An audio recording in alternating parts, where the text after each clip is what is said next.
Hello and welcome to SBR Videos. I'm sports handicapper Ian Cameron, and we are going to take an early look toward the games taking place on Saturday, April the 23rd. Overnight line segment here on SBR Videos. This is always a fun segment for me. We get to take a little glance forward into the card that takes place on the following day, which in this case is going to be Saturday. And I'm going to take a look at a couple interesting games that are taking place on Saturday, April 23rd. Miami Marlins taking on the San Francisco Giants. National League affair between these two teams. Jose Fernandez gets the start here for the Miami Marlins. He'll be taking on Jake Peavy, the veteran for the San Francisco Giants. And Jake Peavy has been a theme of mine in previous betting videos that I've recorded here for SBR. A guy that to me, he's been hit extremely hard early in the season, and a guy that to me is on the down slope of his career. Aging over the hill, I guess you could say, Jake Peavy at this stage, and there's no sugarcoating just how bad he has looked so far in 2016. I mean, he's allowed 14 runs in about as many innings. He's pitched 14.2 innings this season. Jake Peavy's allowed 14 runs in those innings. How about 28 hits? 28 hits allowed by Jake Peavy in those 14.2 innings. He's almost given up 2 hits per inning. I mean, that is just scary bad numbers, if you ask me, for Jake Peavy. He's got diminished stuff, and he's just not fooling many quality major league hitters these days, and it's shown in his results early in the campaign, which have been dismal to say the least. So I definitely have my concerns here with Jake Peavy. 9 ERA in those 3 starts. He's made 2 starts here at AT&T Park, a 7.20 ERA in those outings as well. So even pitching at AT&T Park and familiar confines really hasn't helped Jake Peavy all that much so far this season. He's a bet against pitcher for me right now, and I've been able to do so successfully, either betting against him from a side perspective or betting Jake Peavy starts over the total so far this season. I've had some pretty good success with that, and I wouldn't be hesitant to go against Jake Peavy here again. On the flip side, you've got Jose Fernandez, the bona fide ace of this Miami Marlins rotation. Tons of upside, tons of potential. A guy that has definitely potential to be a multiple Cy Young winner, if you ask me, here in the major leagues. And he's a guy really that is a bet-on pitcher. He's got the tremendous stuff. He throws hard. He's not ratchets up strikeouts. You know, the one maybe minor quibble you could make about Jose Fernandez here in his first 3 starts of the season is maybe he hasn't pitched as deep as you'd like to see him pitch. He's faced Detroit, the Mets, and the Nationals in 3 starts this season. He didn't pitch more than 6 innings in either of those 3 starts, even though he pitched well in 2 of those outings. So maybe he could go deeper into games, but still, you can't complain with the results. His last 2 starts, when you got him back into National League environments against the Mets and Nationals, were tremendous. He allowed just 2 runs in 11 innings pitched over his last 2 starts against Washington and New York. Marlins winning both of those games. So the Miami Marlins, to me, and Jose Fernandez should be able to go out there and pitch pretty well against the San Francisco lineup. And it's worth noting, San Francisco, I gave this lineup a lot of credit, and I still think they're going to be a pretty good lineup.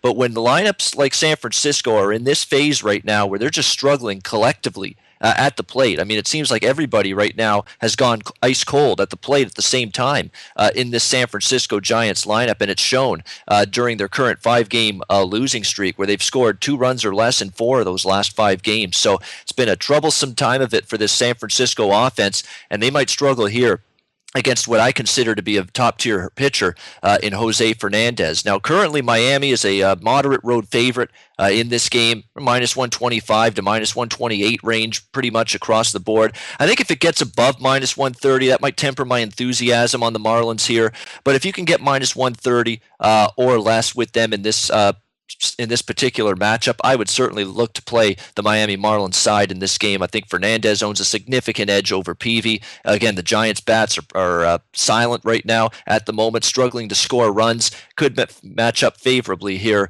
Jose Fernandez against this scuffling San Francisco lineup. So I think Miami should have a good chance to win that game on Saturday. Another interesting matchup that takes place Saturday, an overnight line that caught my attention, Boston against Houston.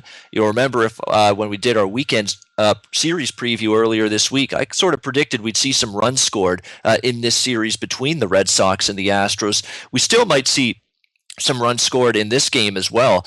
Clay Buchholz, to me, Now the concern that I would have about expecting this to be a higher scoring game with Clay Buchholz on the mound is the fact he did finally put together a very good outing last time out against the Toronto Blue Jays. Clay Buchholz much better in that start. 6.2 innings of 6-hit shutout baseball against Toronto on Monday. Much better than his first two outings against Baltimore and Cleveland, where Buchholz got hammered for 10 runs and just 9 innings of work in those two starts combined. But the one issue I have here with Buchholz, even in that better outing against Toronto in his last start, 2 walks and 2 strikeouts. The swings and misses were not as high as you'd like to see it.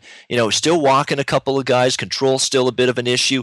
And that's something that, I would want to see Clay Buchholz pitch a second good outing before trusting that he's back on the beam again. I think we don't want to jump to that conclusion just yet because he had a good outing against Toronto. And let's also keep in mind the Blue Jays aren't hitting right now. I mean, that for as good as that lineup was expected to be again this season, they've struggled at the plate to score runs over the last 5 or 7 days. So, you have to take that good improved outing from Clay Buchholz in his last start with a little bit of a grain of salt. So we'll see if he can continue it here, or if maybe that was just a blip on the radar screen as he takes to the mound here to face this Houston Astros team. He does have a good track record against Houston, which is a positive for him, but I think I'm going to need to see it one more time from Buchholz to believe that maybe he's turned a corner following that start against Toronto. Mike Fiers, on the other hand, you give him credit for pitching as well as he did at times last season, but Mike Fiers to me is a limited repertoire as a starting pitcher, fly ball guy. I mean, he's really been able to negate the home runs, and be able to get some,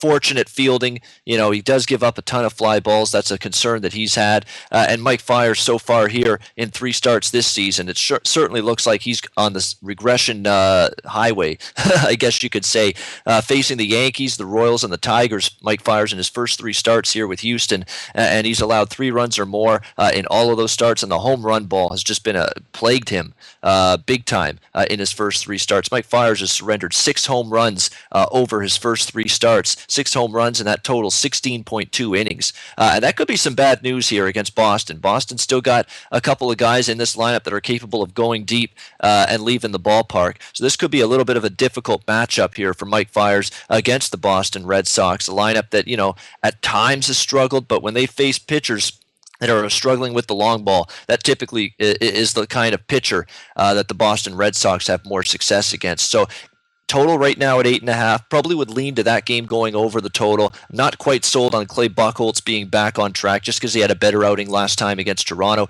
And again, Mike Fiers, I think, is a guy that, sort of overachieved to a heavy degree last season and is already showing signs that he just can't duplicate what he's done in the past. So that would be an interesting one. Maybe Boston, too, is a slight underdog. Might be holding some value. Houston's been a little bit erratic of late. Boston currently a slim underdog in this game, around plus 105, plus 108. The Boston side may be worth a look in that one as well. And then Pittsburgh, Arizona in the National League, an interesting matchup Saturday night. Juan Nicasio taking the mound for the Pirates against Ruby De La Rosa.